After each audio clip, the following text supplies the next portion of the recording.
we started this company 25 years ago when at that time data was very much an IT citizen in the hands of IT teams building databases, data warehouses, operational data stores.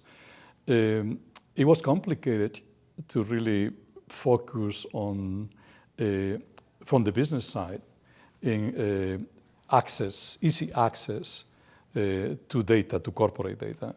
The vision that really was the spark to apply the research I was leading in a university in Spain was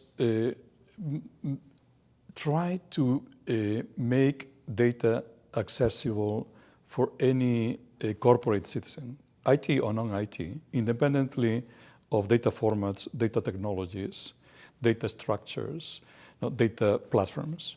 What I can say is that this vision that we had 25 years ago remains totally valid today. I mean, this idea of democratizing data in organizations is more important than ever today.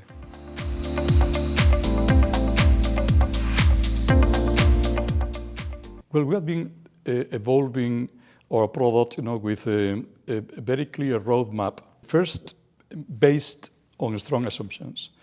The most important one, data is distributed.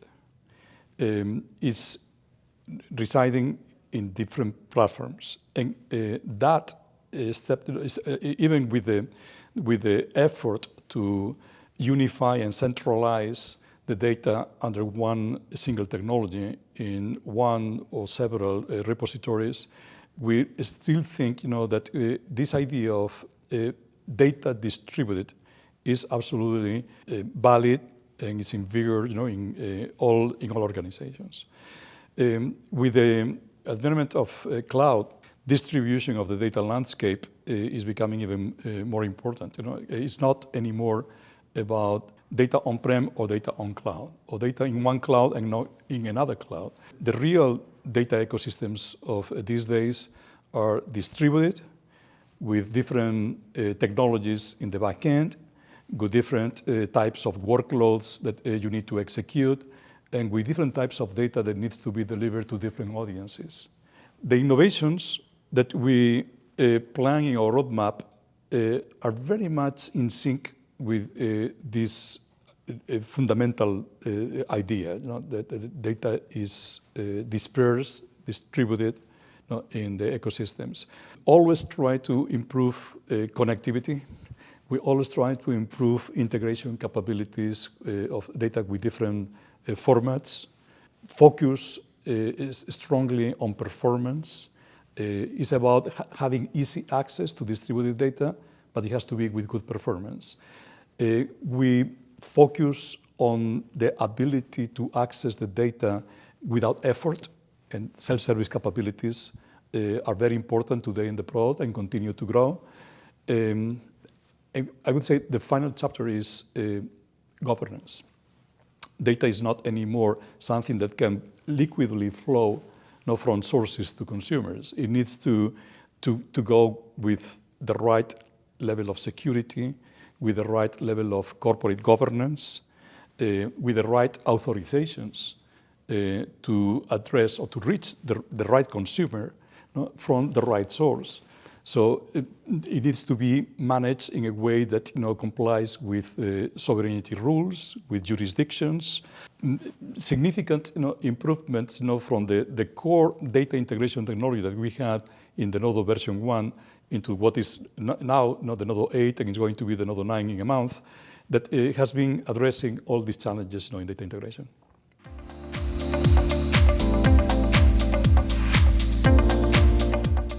Well, Denodo is very unique for one reason. I think it's the only data company that, when thinking about a data platform, starts with the usage. First is the usage. Everything needs to start, with understanding what is going to be the consumption pattern of the data. And then from there, you go into what governance is needed, what integration is needed, what computing model adapts better to that specific workload, what storage matters the most. As you go down the ladder, in this scale, the choices are less important to us. We are very agnostic. We can survive or we can live with any technology on the storage side. We also can live with any computing platform doing the data computations. When you end up no more in the closer to the delivery layer, is where we really need to control the data models. The data modeling is part of us, and the governance is part of us. The access interfaces are part of Denodo. This is the important space that we cover with our technology. If you compare that with other vendors, there's a lot of storage and computing. Most of the data platforms and the data vendors, they focus on competitive differentiation on how we store the data or how we compute the data. The differentiation of Denodo is much more on how you manage the data for consumption. It's very unique. Other data virtualization companies, well, it's very hard to find companies build a semantic layer across any data technology, any data system. You find companies that what they do, they call it data virtualization, which is very based on having connectivity, drivers, connectors that can definitely pull the data from a system, but not creating a unified semantic layer across the data systems. That's also very unique with Denodo when you compare with the other companies in this data landscape. That is the middleware, about that we can call data integration, data management.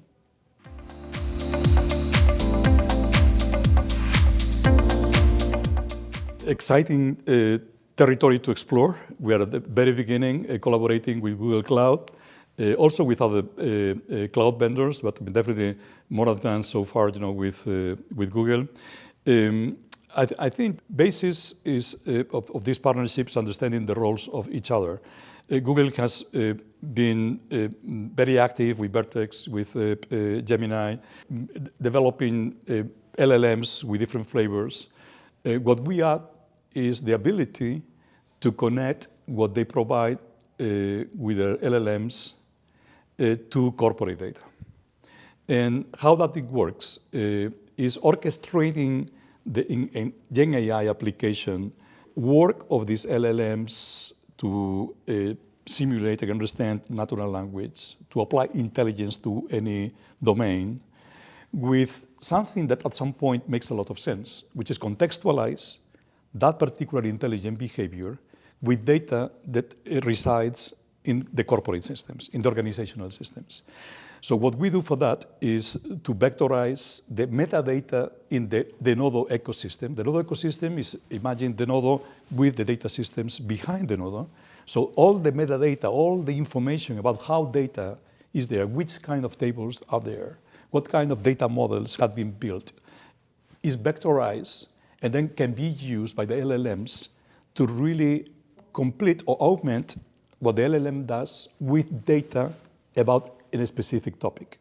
Can be something in health about your specific clinical data. It may be in whatever about your specific or the bank's specific information about mortgages or credits or whatever it is the information. So that intelligent behavior in the Gen AI going to the data systems, the organizational data systems, extract that relevance that happens or matters to that particular intelligent behavior, and then provide to the end user something contextualized. Without that, LLMs become too general. They don't apply their intelligence to solve a particular problem. They lack the data. Because it's something that they don't have, this data that they cannot access just with LLM. This is something that we are working together. We have been supporting, this vectorization of the metadata and the orchestration of Denodo with Google Stack in order to provide a very solid framework to build generative AI applications.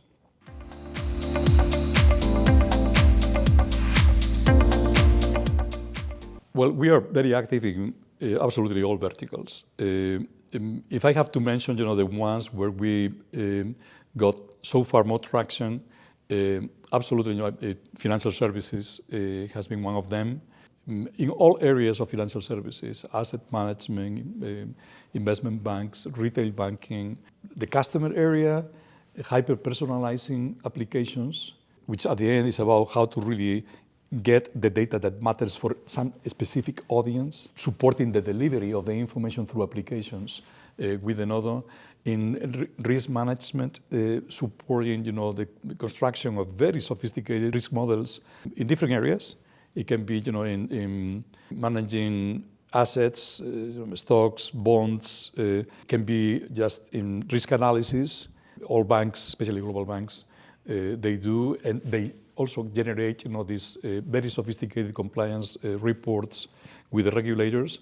So a very, very active area, that in financial services. But I can say the same in health, in primary care, in pharma, also in supporting drug discovery, clinical trials, commercialization of different drugs, in optimizing therapies. But you go to supply chains in manufacturing, a lot that we do in order to really predict patterns to have the right inventory on stock, building efficiency, goods are distributed, or controlling the quality of manufacturing processes. Whatever vertical, you take, there's plenty of specific use cases. More than is coming, increase rate of ingesting data. Just to give you an example, in car, for instance, car companies, car manufacturers, that they were focusing on selling cars. And our use cases in the past were about how to manage inventory, how to manage spare parts, or how to predict maintenance of the cars. These days, they collect a huge amount of data from every connected car, these driverless cars. They estimate it's about 25 gigas per hour per car. If you multiply that, you enter petabytes dimension very, very, very easily. Then it's how to manage that and how to offer services, mobility services to the users. How to really go beyond traditional predictive maintenance with all this information that you have available. I think there's plenty of use cases in all different sectors. Data is very agnostic, it's very horizontal, and it definitely impacts all businesses in all verticals.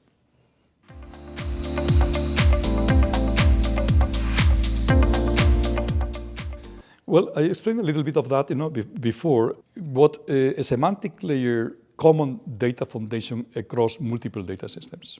This has very strong implications in how the data becomes liquid and flows from the data systems into the business users, in the hands of the business users. First, is ability to access the data very fast mode. This time to market, this time to access distributed data, super fast.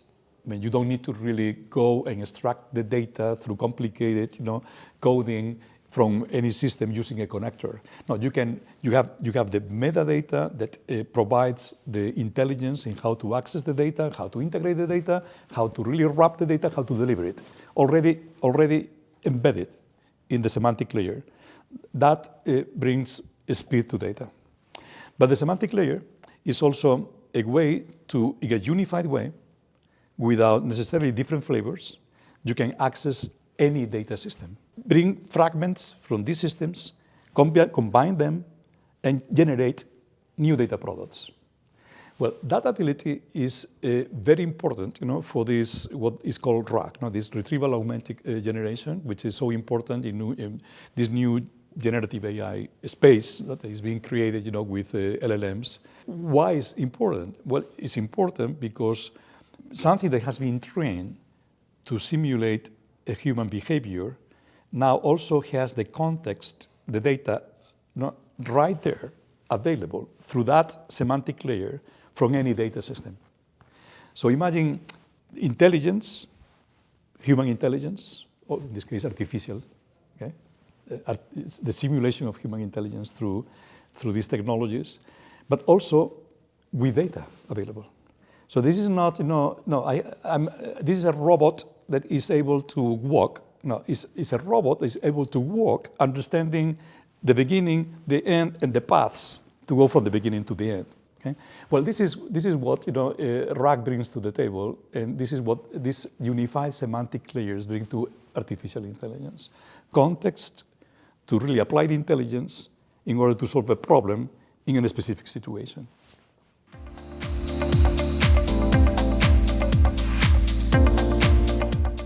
That's a very good question.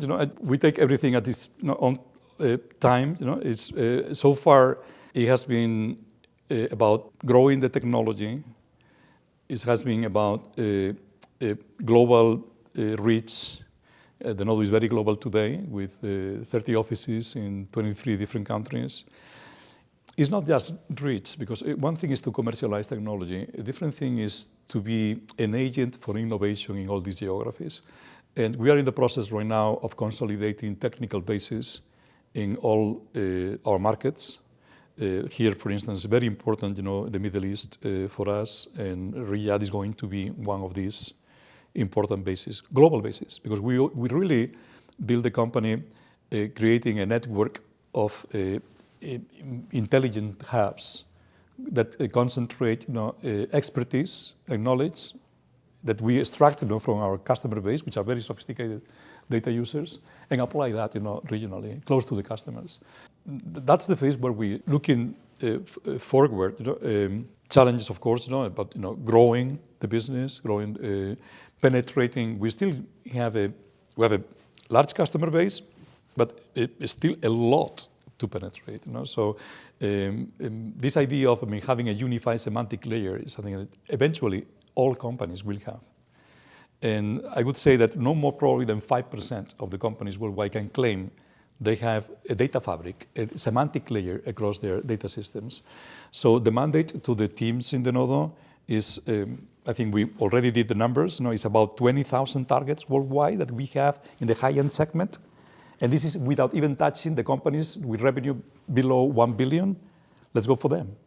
They should be Denodo customers wherever they are. Let's find them. I don't care if they are in Mexico, in Iceland, in Perth, Australia, or in Indonesia. We want them as customers. We want to build a community of sophisticated data users. Let's get them in as customers. And then once that we go there, try to move the offering also to the next level, because data is also important, for the small and medium businesses.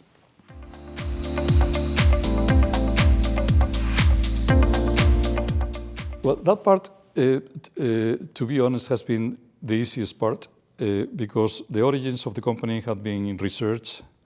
I was a professor in academia. My CTO was one of my top students. Most of the top product managers in the company, one way or the other, they had been students with me, doing PhDs with me. So we come from, if you want, from a research background where, in research, you are always trying to explore the unknown. It's like a big explorers. There's a status quo, there's something that has been already settled, and that you try to find out, the new thing, what is beyond that, right? That has been very much in the DNA of the company so far. When we have these brainstorming sessions in the company about the roadmap and how to really continue growing the company, I still sense that spirit, from the early phase, in the retreats where just we spend 3 or 4 days, a full week, brainstorming. Brainstorming is about dreaming about data. Okay, it's just let's dream the impossible. Okay, and this is very much in our lives every day. And then, of course, we go through filters to make the impossible possible. Right? That's how we try to really work in our roadmap. And in that process, especially in that second phase, there's something which is very important, is the dialogue that we implement with our customers to understand not just what we dream, it's also what we dream in the context of their problems and their situations. We organize product advisory councils I don't know how many per year, easily 10, 15, in different geographies. So these product advisory councils are a way to really validate, our thoughts, our ideas, listen to the customers' thoughts and ideas and how they expose the experience with our product, the problems they have with data, and merging all that in that melting pot is what ends up being the spark for new developments, the feeder of our roadmap.